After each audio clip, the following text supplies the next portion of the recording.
everyone. Welcome to the Self-Awareness Journey podcast. I'm Melissa Albers. And I'm JJ Parker. This podcast is for seekers, seekers of happiness and joy, seekers of a centered approach to success in life, seekers of their true, authentic selves. Get ready for some real talk on everything from anxiety, emotions, and habits to love, compassion, and forgiveness.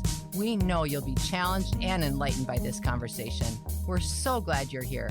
Let's dive in.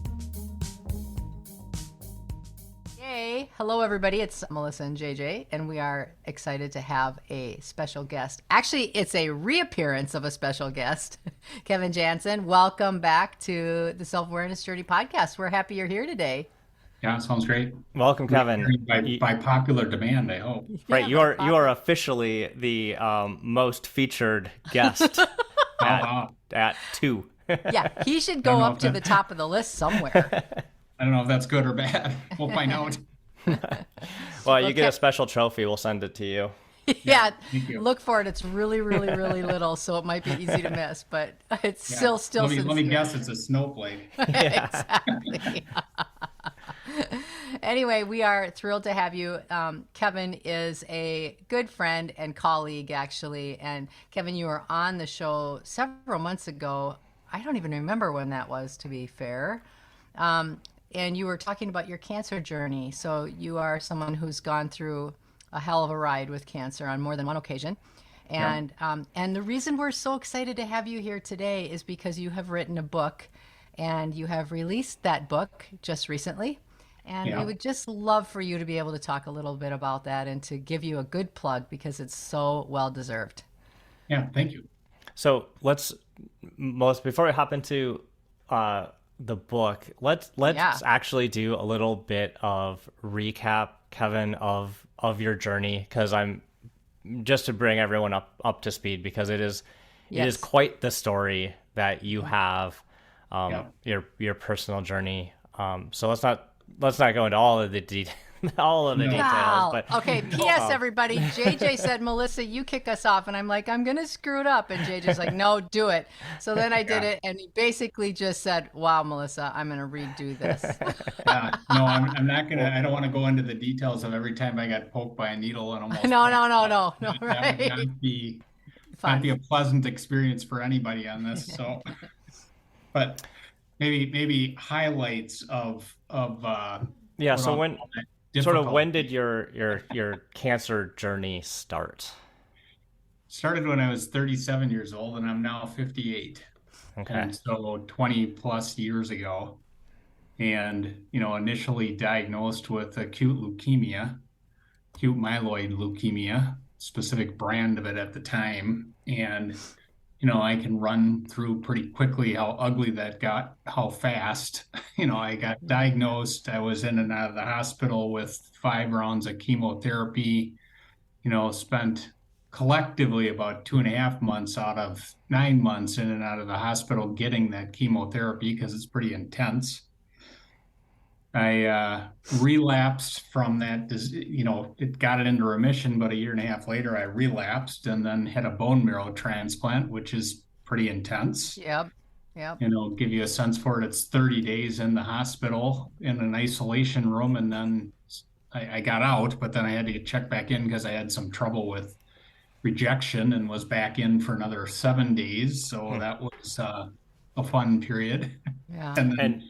And when you got, and this is during a period of your life, late 30s, early 40s, you were married, you had young kids, you had a career, a really kind of big career going. So that had to be really hard at that point in your life to also deal with, this big health event. Yeah. And the big health event lasted 6 years. Mm-hmm. It wasn't like okay, I now have cancer. Oh, it's gone. Now to move on. But it was a 6-year, what I call my life career, my midlife life career. Yeah, that's not the kind of midlife crisis people want to have. No. Like buying a sports car is way better. No, I mean the intense fear, just uncertainty. I've described it, I think, on the last time I was with you guys, as getting raped of your health security. Mm. Yeah. And I Yeah, choose that's a those very words powerful on statement. purpose. Yeah. Yeah. You just never feel certain. You don't know what's going to come around the corner that might rape you again of your life, and where you rebuilt your life to. Mm-hmm. Uh, and all of that was magnified. What was going on with me was frankly magnified by the fact that I had lost my mother to breast cancer when I Mm. was 14 months old. And so my fear of doing the same thing to my children that Yeah. Mm-hmm. happened to my mother, uh, made it even worse for what, I don't even know how to describe how unsettling that was, or how afraid I was. God, I can't do that again, because Yeah. what happened to me lasted a lifetime. It wasn't like, oh, your mom's dead, and so you plug in a new mother and everything is fine. Yeah, I, exactly. Yeah. I Yeah. still struggle with some of that stuff today, Yeah. and I'm Of 58. course. Yeah. Yeah. And Yeah. so, whether you feel like you got raped of your security, or I think I've described it before to both of you as of just being in the middle of an earthquake, Mm-hmm. uh, or, and going through all those treatment issues and everything else, and problems with your own health. Right. And everybody, I'm mid 30s, late 30s, early 40s, and everybody who's running around me, friends, healthy kids, you're just on an island. No, people Yeah. can't really understand what you're going through. They hear it, they have some experience, but they haven't been there themselves for 6 months, much less 5 or 6 years. Yeah, it's Right. pretty interesting to think about that period of most people's lives, right? Where now we have young kids, they still have got lots of energy. They've got they've got growing careers. It's Yeah. kind of like a really great time in life where Yeah. Oh yeah. lots of awesome things are happening. Like Yeah. Yeah. you're really getting settled into your own skin. You've got a growing family. You've got a growing career, and for a lot of people, that's a real positive time in their life. And for Yeah. you, I can imagine watching those folks around you get to experience that, and you not being a part of that or having that same experience would have to be really hard. Yeah. I would, and I'm not doing this as a woe is me kind of thing by any stretch of the imagination. I didn't get to watch any of that. Hmm. Right. You Yeah. know, I was maybe just that's the good news. I didn't realize my friends were doing all that stuff because I yeah. just couldn't. Mhm. I feel like, as JJ was describing that, I was like, yes, and because my father went through stem cell transplant and all sorts of things like this, and we've talked about this on the show and talked about it when you were here last. I recall just how insulated everything becomes. Everything that you had in your Yeah. life is suddenly a non-event. Your standard going to the grocery store, paying your bills, having a family, going to whatever bowling league, like whatever it's going to be, simply evaporates, and your life Yeah. becomes this like Groundhog Day every day, where it is simply a matter of just making it through the end of the day. And I feel like you're kind of like wearing bifocals at that time. Like my own personal experience as a family member going through this with my father, which isn't even the same thing as going through it you personally. But I feel like everything kind of stops.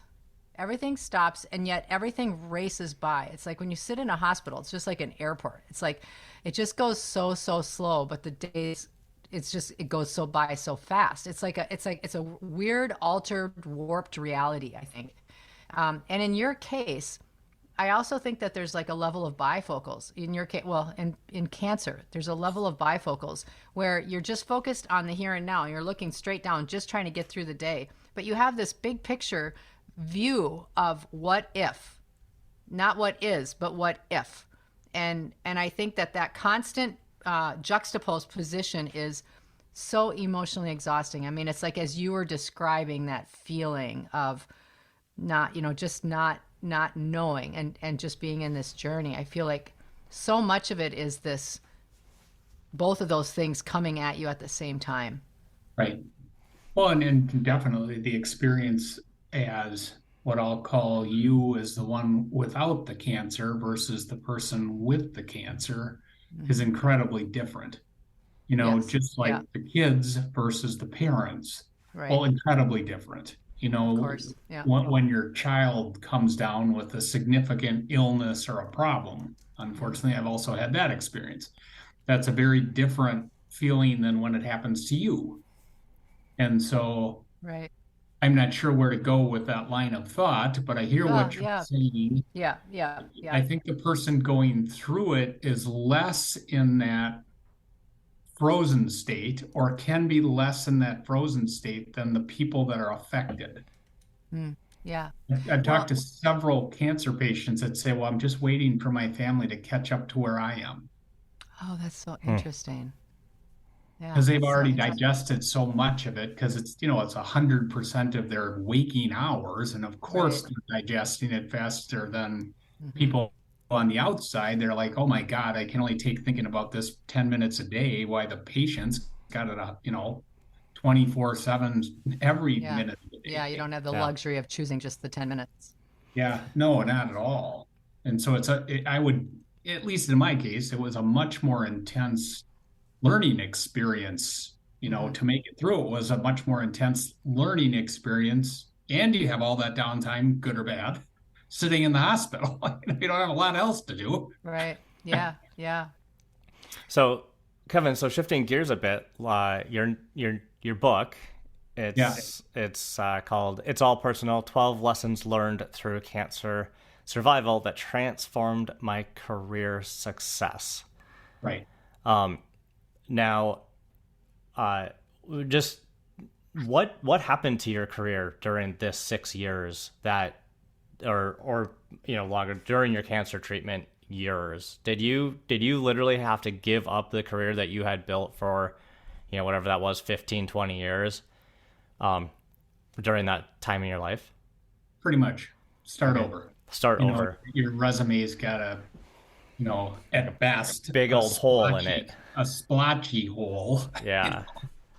When I started, I was was diagnosed. I was the head of the corporate finance department of a broker dealer firm. Yeah. I had 5 people reporting to me. I was making great money. Everything was great, from a financial perspective. Yeah, When I right. came out, that job no longer existed. I luckily was working for a firm that the owner of which had prostate cancer. And so he said, you have a job here and you will get paid as long as you need to be here. Wow. So Wow. that was super Wow. lucky. Yep. What a blessing. Oh, Yeah. And so, 4 years after I started with all the problems, I went back into Mike's office and I said, I was doing okay, in terms of being a profitable employee, if you want to call it that. And I said, I just can't do this anymore, Mike. I appreciate your supporting me yeah. to here, but it's my turn to stand on my own. And so I'll just say I started at ground zero again. Yeah. I got another, not a high paying job, but I got a job that I could make a fair amount of money at. I had no salary. In other words, the only way I could start over is say, well, you come into this situation, whatever money you make for yourself, you can keep for yourself as Yeah. the firm took a split. And so, yeah, you go back to zero. And the Yeah. 4 years later, a lot of people that you were doing work with, I'm not going to go as far as say they've forgotten about you, but you're Yeah. not in the flow anymore. You're Yeah. not Yeah. Yeah. Well, yeah. anymore.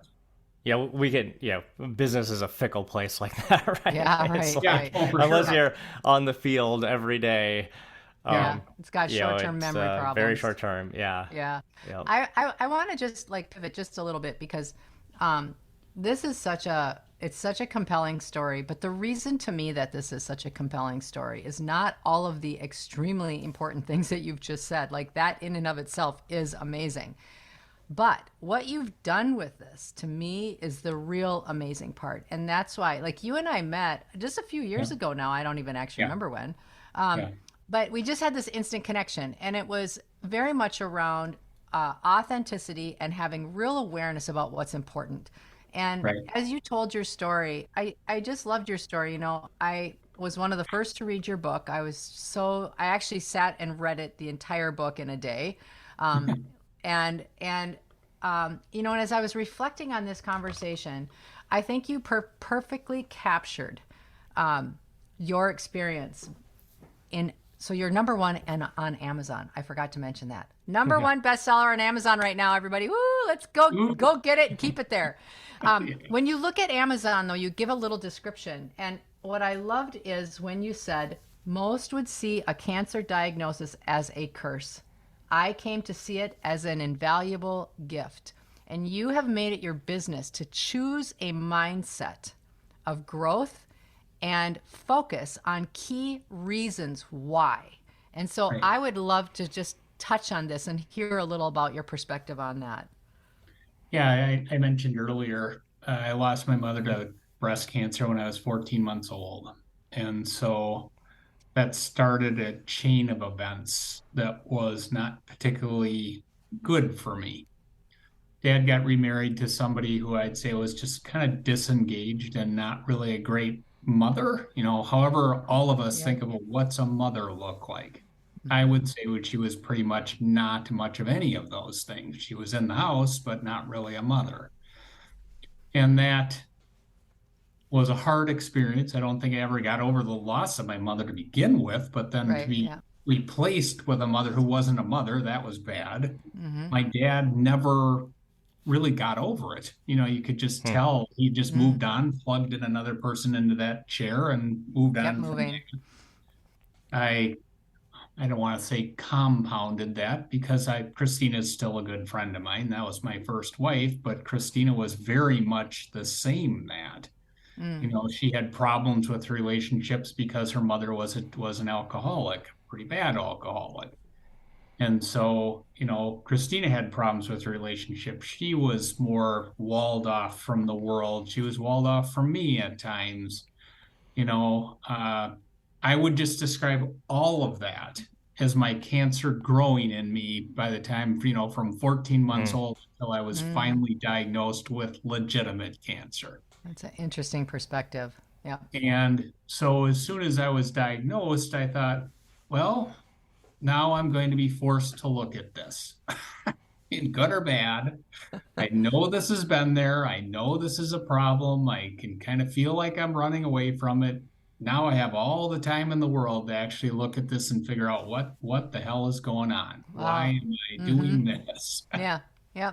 And so, you know, that's why I say it was a gift because over the next 6 years, I would say that was my midlife personal development or personal exploration of not only what had happened in my life, but what I wanted my life to look like. You know, okay, this is how I've been living it. I've been incredibly focused on money. I've been incredibly kind of self-focused, you know, not letting other people into my life, Mm-hmm. not letting others help me in my life, which is different. You know, you first got to let somebody in, then you got to actually let them help you. Yep. And That's so somewhere in hard. there, yeah, and somewhere in there, you actually have to trust them. Right. Whether that's right away or at the end or somewhere in the middle where you're learning who these people are, Mm-hmm. you got to trust them. You got to say, okay, what's it take for me to trust somebody? Oh, okay, that's what I need. And then once I trust that person, will I let them help me? Okay. And then when I'm having problems, I'll not only let them help, but I'll actually reach out and ask for help. Yeah. And so I would say that was my hyper growth over that 5, 6 year period. You know, I'm sitting down with my oncologist and I'm crying, asking him for help. Yeah. Probably cried a whopping 5 times in my entire 37 years up to that, you Hmm. know. And then I'm telling him how you tell me what I need to do to work with you. I'm holding his hand and I'm getting my first bag of chemotherapy. Well, okay, that was an emotional moment. It's like, well, wow, I can't believe I had all that in me, but I really do need his help. Yeah. Or seeing and learning my nursing staff and how much they cared about me getting well. Or, I have a story in my book about the woman who cleaned my room every day. And I was just amazed at how much she cared about me. Yeah. Well, Yeah. okay, wow, all these people really want me to survive and really want me to do well. And I can't believe that. I've never had anybody that really cared about me in that way, Yeah. that Yeah. wanted to make that happen. Yeah, I mean, and that is a gift, like the gift of being able to see where you fit in the human race, and that you're loved, and that you're cared for, and that you matter at a deeper level than you even possibly could imagine. I mean, that is a huge gift to learn. Right. Well, and I kind of knew a little bit. I cared about others that way. In other words, I a little bit knew how to give that to others, but I never ever expected it to come back. Yeah. Yeah. We've talked about it. JJ and I have talked about it in other perspectives, but with the same message. I mean, it's like it's like abundance, right? It's an abundance mindset, and an abundance mindset only truly works if you add "and me too." Right. Everyone has all of these gifts, and me too. All of these people have these capacities, and so do I. That piece is, I think, really, really valued. Yeah. Important. And if you've been in I don't want to call my first marriage abusive by any stretch of the imagination, but it was much more of a one-way street of my investment. You get used to not getting a return on your investment. Sorry to use investment analysis. Yeah. Okay, everybody. I was like, Kevin, stay out of your head. Talk from your heart. He's like I am. Run his relationships on a spreadsheet. I like it. Yeah, that's right. But I do think it's important to have some weighing of what you're putting in versus what you expect out. It will never be perfect. You don't want to be crazy with your spouse and say, well, geez, I'm doing all this and you're doing nothing. But you have to, you could get taken advantage of if you don't at least have some awareness. Well, emotional this is scorecard. Unequal. Yeah. Yeah. Well, I just hope you don't have a spreadsheet. Don't give JJ any more ideas. No. Wife, I've prepared this small report I'd like to show you before dinner. Yeah, I have a Gantt chart here. Yeah, it's a different podcast. We'll record later. You two nerds. I'm all alone. So I've got to say, I listened to your podcast about 2020 or annual planning. Oh, yeah. You like that? I can't tell you how much I was laughing. Oh, zip it, Jansen. I mean, can't you make self-awareness, like increasing your self-awareness as a goal? Sorry, JJ, you were going to say something, and I rudely interrupted with laughing. I wanted to ask, Kevin, is you've got your book, and it specifically, I wanted to ask you, like, how did your lessons through your experience transform your career? Because we've talked about a bit about this, the personal stuff, how you've had changed your relationships there, and we did talk about the hole in your resume. But now, how do you look at your career today? That's such a good question. Forward. That's such a good question. I would say that I think, and particularly the two of you, would say the panacea of your career, your most happy time of your career, is when you are your authentic self, using your terms, Melissa, in your career. You're doing what you're jazzed about in your career. And so my career went from individual investment banker making as much money as I could to probably more about building teams and mentoring people and being interesting. better at delegating work, because I had to delegate my life, my ability to live to somebody else. And my success then just came. It wasn't like I had to sit down and figure out how to make more money. I just went into it just with a totally different mindset. Yeah. Imagine that. I made as much or more money. Yeah. I mean, it was like, well, if I'm just authentic and I'm real and say, well, I'm really out for, my employee that reports to me and trying to develop their career, and they do better, then imagine that. I do better, even though I'm not even thinking about me doing better. It's like, well, you've now went from making $50,000, Mr. Man or woman, and now you're making 100 in 3 years because I helped you get there. Well, I felt great about that. Right. But what I didn't realize, well, geez, now I went from a different level too. Yeah, exactly. Yeah, it's ironic how releasing those expectations and then just leaning into who you are is the key to success, when it feels almost like the opposite, especially when you're younger in your career. Right. Yeah. Well, and we all know somebody who can't delegate work, and so they do all the work themselves. And what does that mean? Well, okay, you're trying to do all the work yourself, and now you're working 70 hours a week, and your whole, whether it's your department or the company you own or run, or whatever, you have not moved because you're doing 70 hours a week and you have not developed anybody behind you. Yep. That's There's just a lot of people stuck there. Lots and lots of people stuck. Yeah. So Kevin, what would be like the one takeaway from a career perspective that you would give advice to someone younger in their career now that you've gone through this whole experience and you've gained this perspective? What's that one takeaway that you'd really like to share with people? Figure out who you can trust.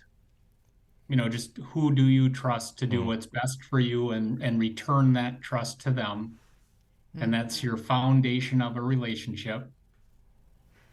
And hang out with the right people. You don't want to hang out with people or go in the wrong direction. You want to hang out with people who go in the right direction. But it all comes back to relationships and trust, and doing what's both for everybody involved, those two people and the teams you're working with. So I call that teamwork. Yep. And if you lead with that, you just say, no, I gotta find good people who I can trust. I need to have a working relationship with them, and focus on the whole, not either yourself or, protecting yourself or not delegating what else, and say that's what's going to lead you to success in your career. Yep. I like that you hit it. Trusting others, and having that two-way trust is so important. Yeah. I mean, I don't want to spend a lot of time on this because it's kind of off topic for this group, but it's really about trust across when you're running a department or a business. Everybody understands, I've got to develop a relationship to sell more. Well, you've also got to have trust with your vendors. You got to have trust with your employees. Yes. Oh my God, particularly today, when your employees are remote or hybrid, and do you ever go see them? How do you have a personal relationship with somebody you don't even see? Yeah, exactly. Yeah. And so those are not why I wrote the book, but those are things I'm just incredibly passionate about in my business career. It's like, just go see people. Yeah. And you do talk about that in the book. I think it's really a worthwhile focus. Yeah. So can you remind everybody of the title of the book again? Title of the book, It's All Personal. I got to read the rest of the tagline because I've 15 times. It's all personal. 12 lessons learned through cancer survival that transformed my career success. Awesome. We're going to have you on again because I want to ask you how you actually wrote this book, since Melissa and I crashed and burned once on a book writing attempt, but we're going to defer that till next time. Kevin, thank you so much for being on today. It's just absolutely love the conversation. We could talk about this for hours. Thank you too. And one quick note, all the profits that I make from selling the book will get donated to others that are trying to fight their way through cancer. I'm trying to give that gift back. Oh, that's awesome. So I didn't write the book to go make $1 million. And my focus is to sell, frankly, as many books as I possibly can so I can have the joy of giving that money away. And I mean that. That's really fun for me. Awesome. Yeah. So awesome. Thank you. No, thank you. Thanks for having me. Did you enjoy this episode? Please go to your favorite podcast platform to subscribe, rate, and leave a review so others can discover it as well. Growing self-awareness is a lifelong journey, and there's always further to go. And it's better when we're all in it together. Please think of someone you know who could benefit from hearing today's conversation and share this episode with them. We can't thank you enough for listening. Until next time, happy exploring, seekers.